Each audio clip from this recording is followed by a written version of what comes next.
Here we are. The outfitter just dropped us at the kilometer 175, the Hope Depot, and our only way down now for the next 5 days for a total of 150 kilometers is down this river with all that gear.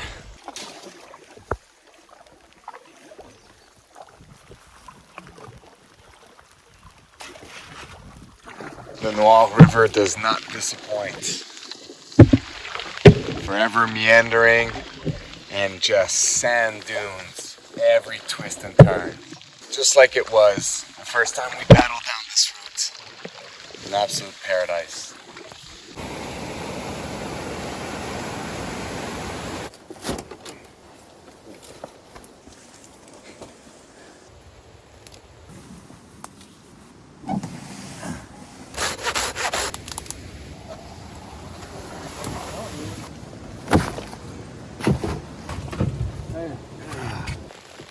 Might as well be on the water when it's raining. You're already wet.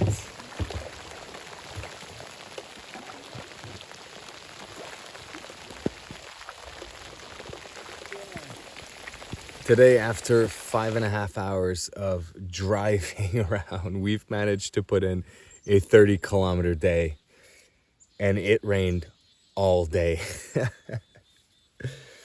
But it was fun. I'm very happy I'm here. In a lot of ways, this trip 21 years ago is a major reason why I'm still out here every year canoe tripping. This is a new part of the river I've actually never done before.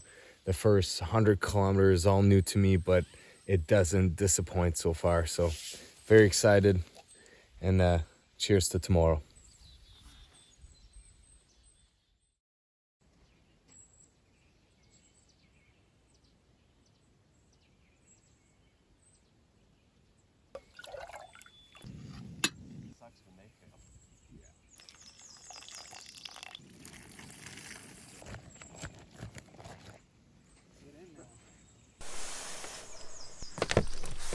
Well, with all the rain that we got yesterday, the water actually rose 2 feet. So I'm glad we put our tent at the very back of the beach and we didn't pick a beach that was low to the water. That was not expected, but it will make today's travel much faster.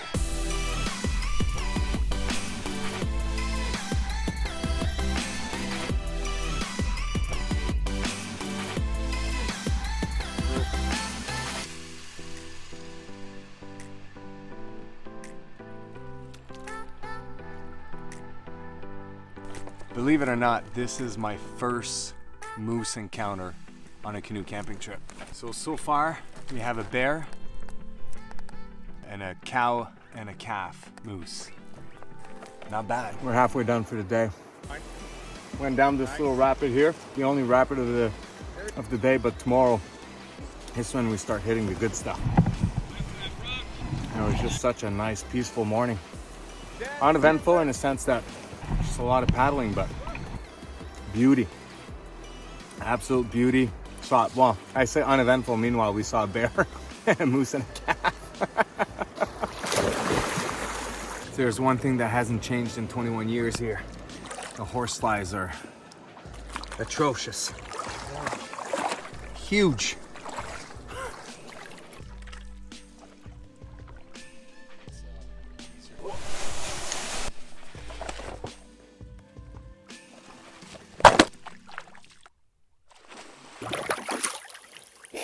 What a day. We put in 42 kilometers in today. Easy paddling enough, but you know, spend 10 hours paddling straight and you certainly feel it in your shoulders. This beach right here actually is making me think of one of my favorite memories from the first trip that we ever did here on the Noir River. And one of the memory I cherished the most with my dad. There was actually a drift log that had probably been brought over from the spring flood, and it had wedged itself in the sand at a 45-degree angle pointing up towards the sky. And it was just a perfect pillow basically, or backrest, to lean back and stare at the stars. And it was one of those starry nights that you just can't believe. No moon, no cloud coverage, and we were sitting there and just laying down actually against that log and staring up in the heavens and just admiring the amazing show that that the sky is at night, especially in a place where there's no light pollution like this. And you know, we just got talking and we were talking about UFOs and just some fun stuff. And I remember him telling me a story about a time that he was out with his dad stargazing, and his dad asked him, if a flying saucer was to land, would you go in? So he basically asked me that question, and I said at the time, there's no fucking way I'm going in there. Right, I was terrified. And his answer surprised me, because what he said to me was that, you know what, I said the same thing to my dad back when I was your age, and now I'd probably go in. And I have to say, it's funny how things turn around, and today I would more than likely go in this flying saucer as well. As terrified as I might be, I would definitely go in to check it out. That night I spent with my dad is by far one of my favorite memory of all time with my dad. And you know, that's what camping is all about. That's what expedition is all about. That's what tripping is all about. That's what coming here is all about. It's about creating memories with people that you love, creating memories with people that is willing to go through these trips and face the adversity and enjoy the fun with it. This is gonna be it for tonight. We're just gonna finish the swim and do it all over tomorrow with a whole lot of rapids.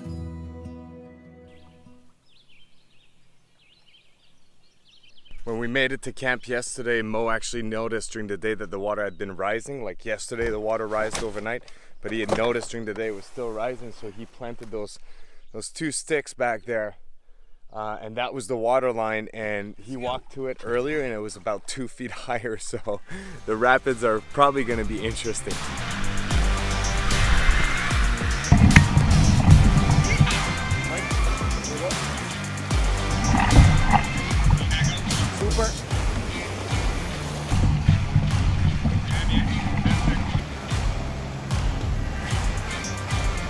Pega. Lean that back up. Woo! Let's see. Woo! Now that's living, baby.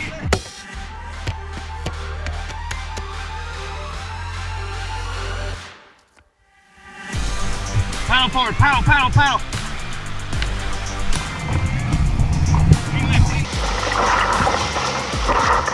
Nice! Fuck yeah!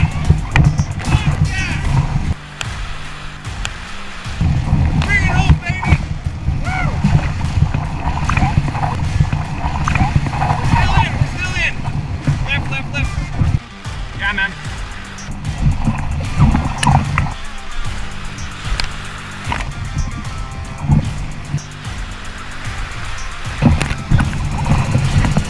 As you can see, I have a bit of a dramatic flair. We just went down this entire set of R3s and R2s and ledges, and we were so consumed by the anxiety and the stress of not dumping that Pierre actually did not wear his life jacket the entire way down. When we were scouting the Targi at the top, he had to go to the bathroom, so he went in there, and I guess he took it off there. Like I said, we were so laser focused on what we had to do that we forgot everything else around us. He's literally 6 feet in front of me, and I was so focused on what I had to do and trying to deal with my own stresses and my own anxiety around it, I didn't see it. Yeah, that's a mistake that doesn't forgive. If something goes bad, we'll take this one as luck, but we're gonna be a bit more vigilant on the next one.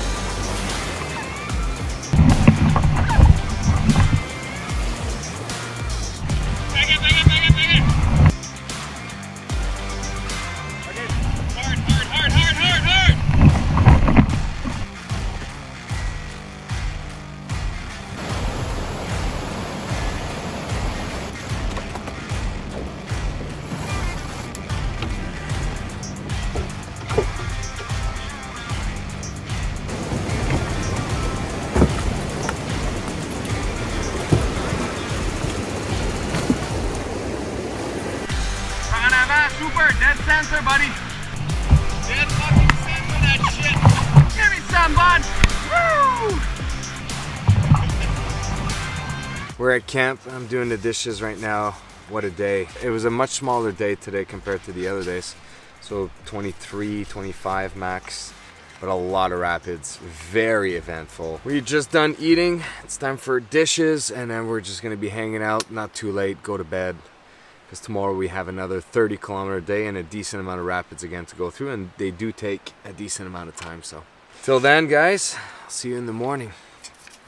We are on our third day here on the Noir River, and arguably the longest day and the hardest day ahead of us. Today we have 33 kilometers to do with just as much technical rapids as yesterday, so we're gonna have to be pushing it. We're just right now starting at Mountain Chute Rapid, and the challenge with this rapid is that although it's an R1, R2 all the way through, pretty easy to navigate, what we don't want to miss out is the eddy out to the Portage down there, which is called the Portage of Hell.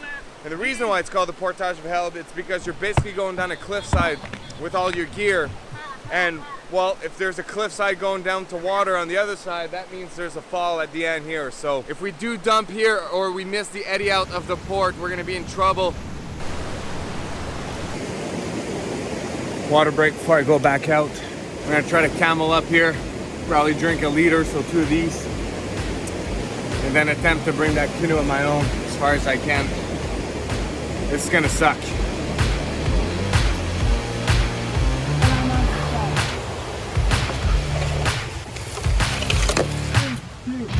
I guess I'm never allowed to complain about Algonquin Portage. Oh shit. Dude! Look at that! This is the Portage. I guess that's why they call it the Hell Portage. We're actually gonna have to set up an anchor on one of those trees and use some of the pulleys to rappel down the canoes, because that is something else. Wow. Ray, you're going over? I'm just gonna put it around your head.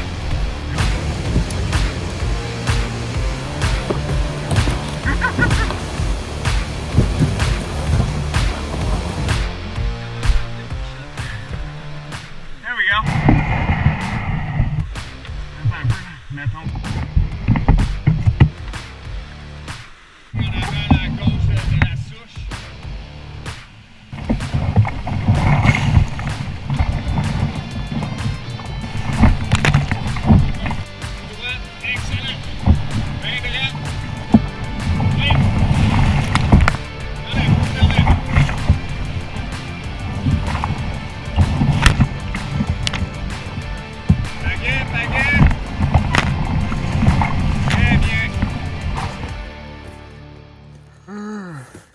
It's the face of a tired man.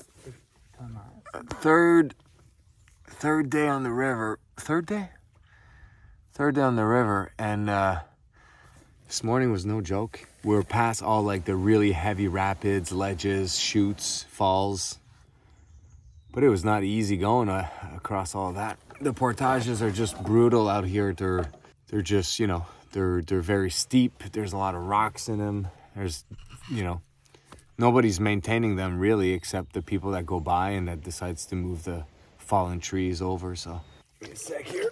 Let's turn around. We're probably in the section of the river that's the most traveled. We passed Rapide de l'Ours where we had lunch, and probably have 15 clicks done and another 15 ahead of us on the water. And it's 4 o'clock, so we're gonna be paddling into dusk more than likely.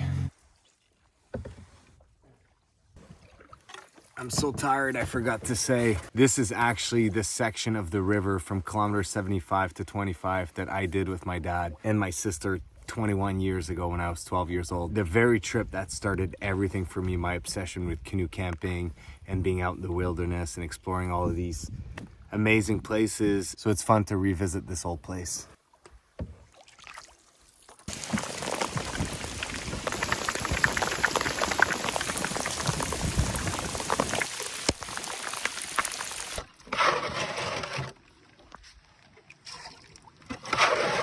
We finally made it to Rapid 50-50 at kilometer 48. We left this morning at kilometer 85. 37 kilometers. I am so tired and beat. But this is just a fun R3. And it's called the 50-50 because in general, 50% of the people that attempt it dump, the other 50% succeed. So it's like flipping a coin. Let's see how we do.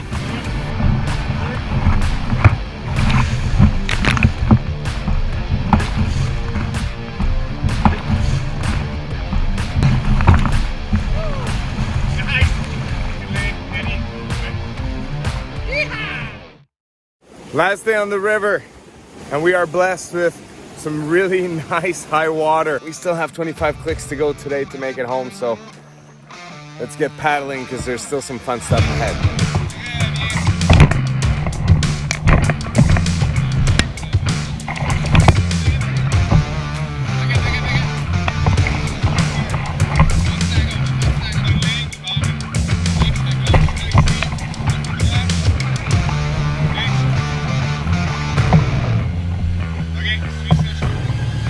Every time we came out here, my dad and I and my sisters, we would always sleep the last night at this beach here that's completely submerged because of how high the water is. There's just this tiny beach there, just perfect for one tent, just a little spot for eating.